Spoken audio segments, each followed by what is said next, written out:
Beberapa minggu lalu hingga sekarang, ketika saya membuka TikTok, muncul sebuah line art yang akan menyala jika dihidupkan, dan bayangannya seolah nyata. Saya tidak tahu dari mana awalnya ini berasal, tapi cukup membuat saya tertarik untuk memilikinya. Akan tetapi, pasti akan keluar uang yang tidak sedikit, dan saya akhirnya berpikir untuk membuat ulang dengan HTML dan CSS, dan seperti inilah hasilnya. Gambar yang kalian butuhkan adalah gambar latar, gambar line artnya, dan gambar bayangan cahayanya. Untuk gambar line art utama, pastikan bagian yang ingin memperlihatkan gambar latar harus transparan. Saya menggunakan Photopea untuk membuatnya transparan. Untuk gambar bayangan cahaya, pastikan backgroundnya juga transparan.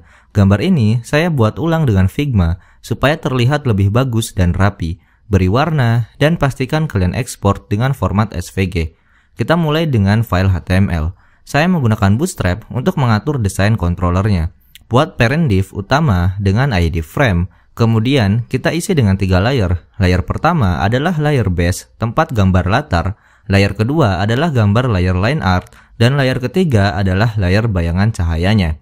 Khusus untuk layer bayangan cahaya, kita tambahkan div di dalamnya untuk mengatur efeknya.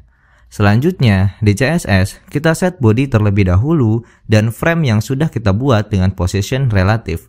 Kemudian, di layer base, kita masukkan gambar latarnya dengan position absolute, pastikan tinggi dan lebar elemen satu layar penuh. Layar pertama juga sama, kalian bisa copy dari layer base dan ganti gambarnya dengan gambar line art.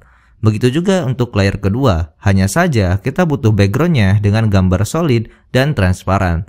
Kita sertakan blend mode-nya menjadi multiply. Khusus untuk bagian ini, kita set position menjadi relatif. Untuk layer filter, baru kita masukkan gambar bayangan cahayanya. Position menjadi absolute, filter diisi dengan invert, blur, dan hue rotate, opacity, dan z-index menjadi -1. Untuk mengatur efeknya, kalian bisa mengatur nilai invert, blur, dan hue rotate yang ada di filter. Kita bisa menambahkan controller dengan basic jQuery dengan mendapatkan data dari tiap controller, dan kita update data filter dari kelas filter yang sudah kita buat.